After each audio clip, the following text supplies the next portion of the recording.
What can I say? You knew this was going to happen. The M1 by Rike Knives.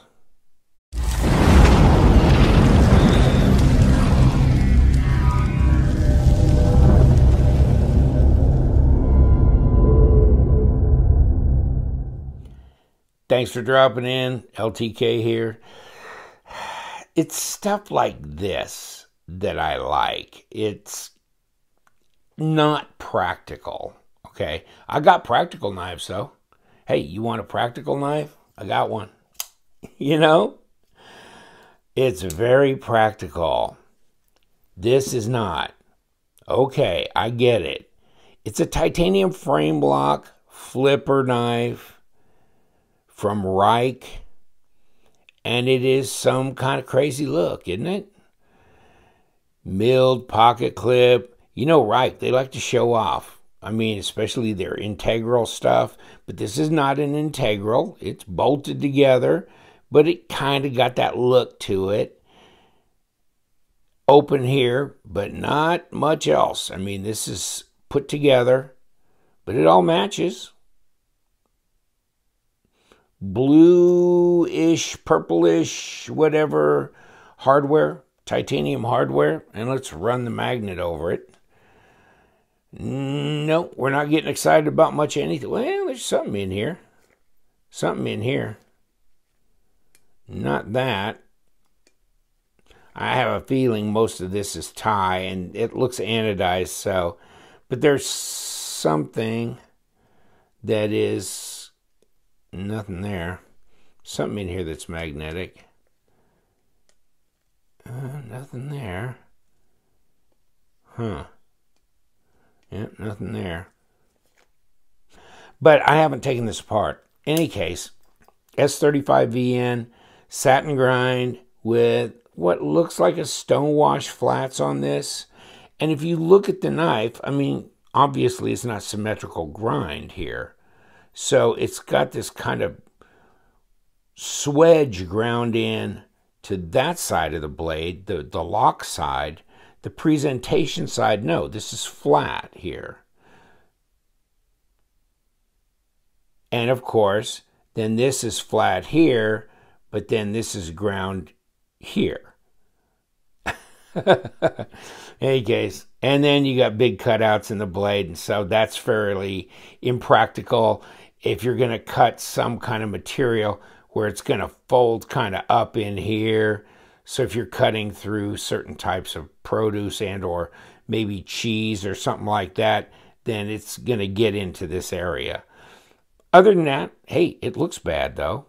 I mean, bad being good. You know, it's got a lanyard hole back here. That's big, huge, very accessible. This one's green. You don't have to get green. You can get silver. I can't remember the other colors that are available.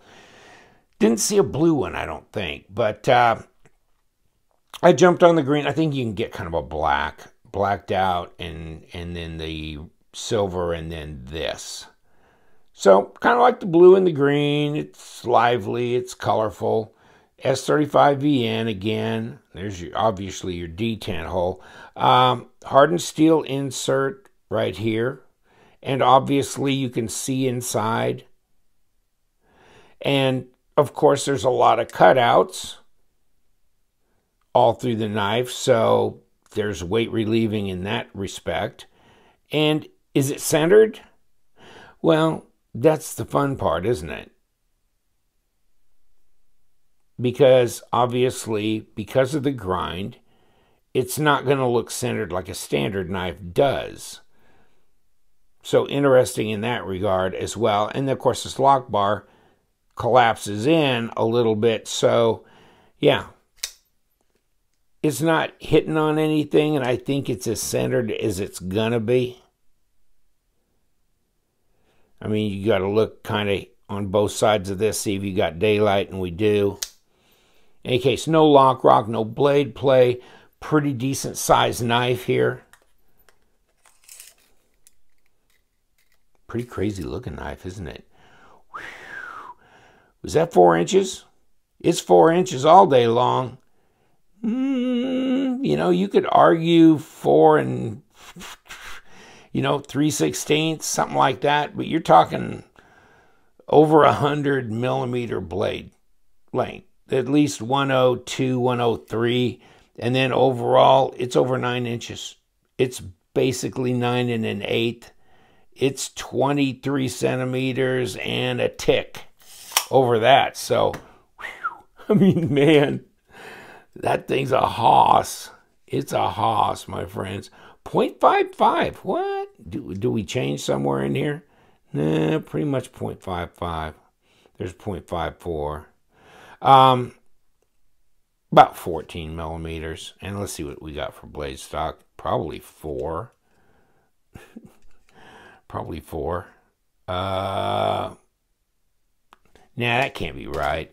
Well, maybe it is. Let me get my... Let's figure this out. Wow, okay. No, it wasn't lying, was it? 0.191192. Come on, kick over. 4.8. Okay, it was saying 4.8.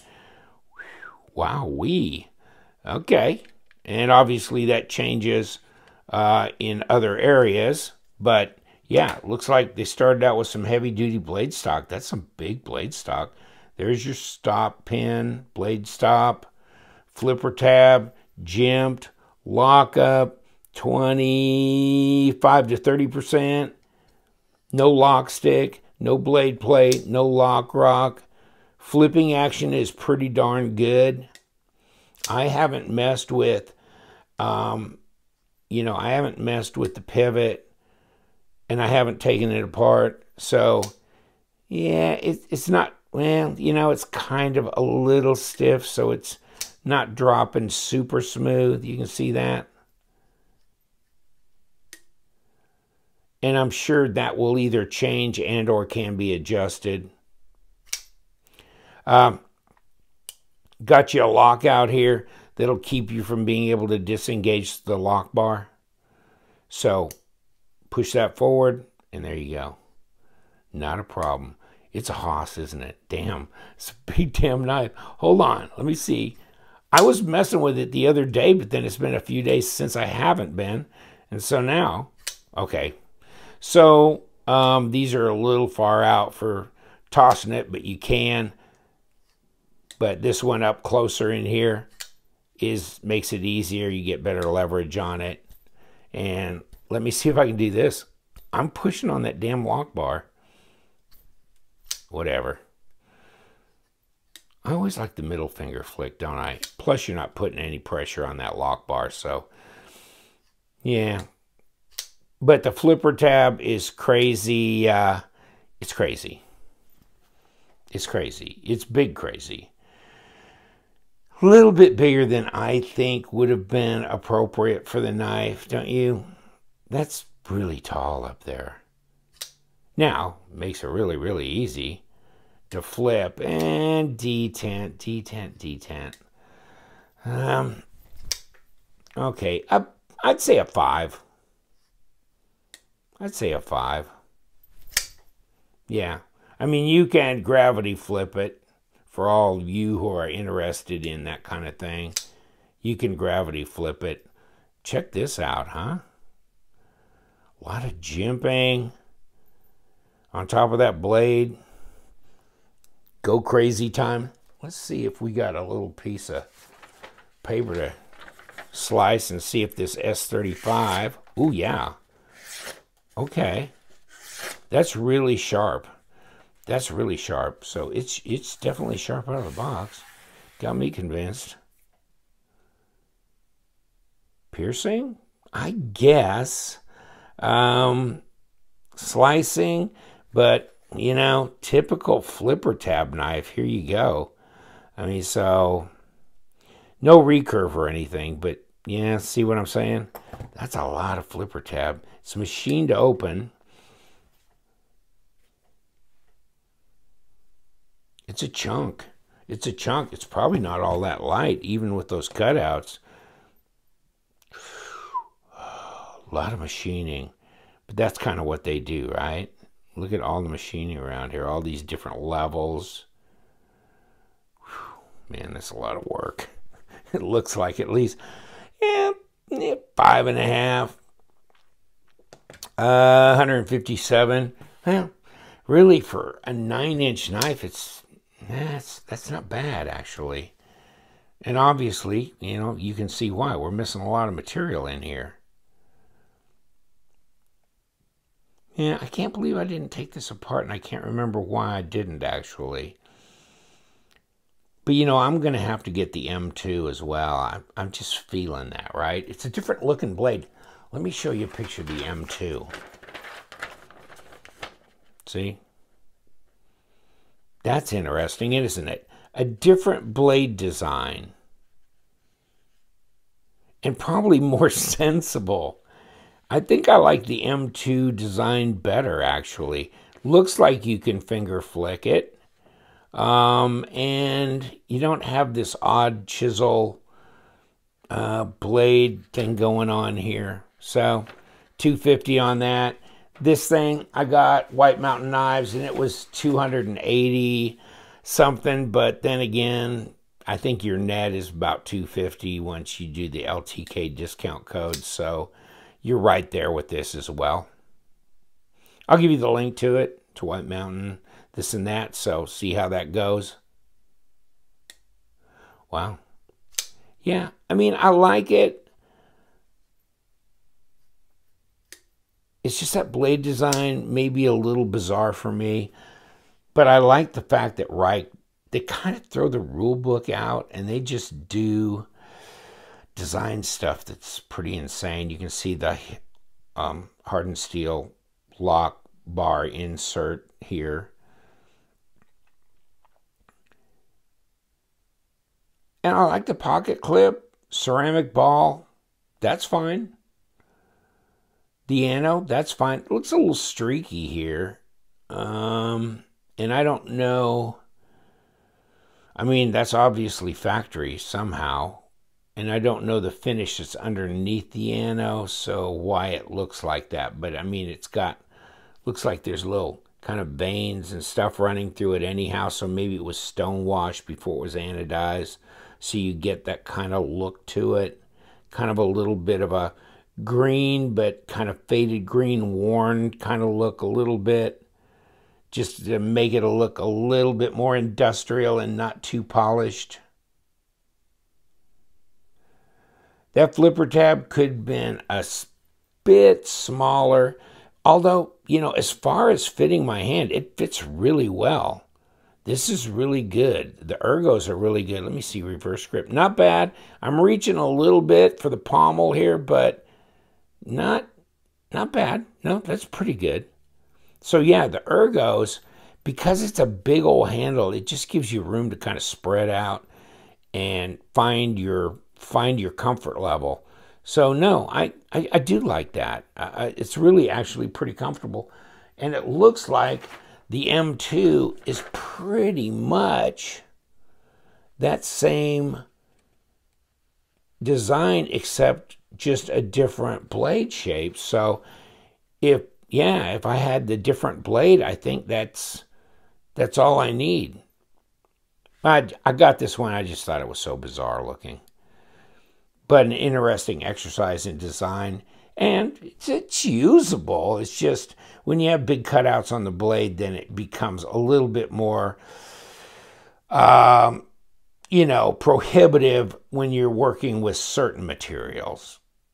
On the other hand, it just looks badass, doesn't it? So there you go. What can I say? You get it in the zipper pouch. There you go. Microfiber cloth in here. Knife goes in here. Zips all up together. There ain't no box. That's why they put the sticker on the outside here.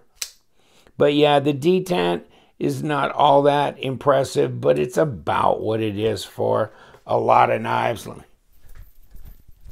Yeah, kind of like this Wii knife I just happen to have on the table, the Wii sticks. Same kind of thing. A 5 at best. You know, most of the ZT knives, same way. About a 5 to 5.5. So it's right in there with most knives. Not a real stiff detent. I think probably, though, ceramic bearings because the last time I took one apart, it had ceramic bearings in it. So interesting. I like the lockout. That's kind of strange, isn't it, that they would do that on a knife like this? Didn't I not get that locked in? There you go. Yeah, there you go. Interesting. Oh, well, that's a nice safety feature. And, you know, it kind of fits in with this, all this milling and cutouts and all this, you know, kind of like steampunk, you know, look, design to this. I guess that's what I call it. In any case, what do you think? Make your remarks, because I know I can't stop you. So I might as well encourage you. Tell me what you think. I think there's going to be some people that like this knife, and then there's going to be some people that are going, that blade is crazy, or the whole concept of the knife and everything is crazy. And some people are very practical. Some people like fanciful, crazy designs, but then you kind of get into your own particular category when you do. And there's a lot of crazy stuff out there. Some I do like a lot, and others I don't. This one I like the handle and everything. I'm not so insanely fond of this particular blade. But otherwise, with the M2, which I'm going to get my hands on, yes, that would be better. Anyways, I'm going to leave you alone. Thank you so much for hanging around. You know what we do around here. We love them knives, so you guys stay sharp.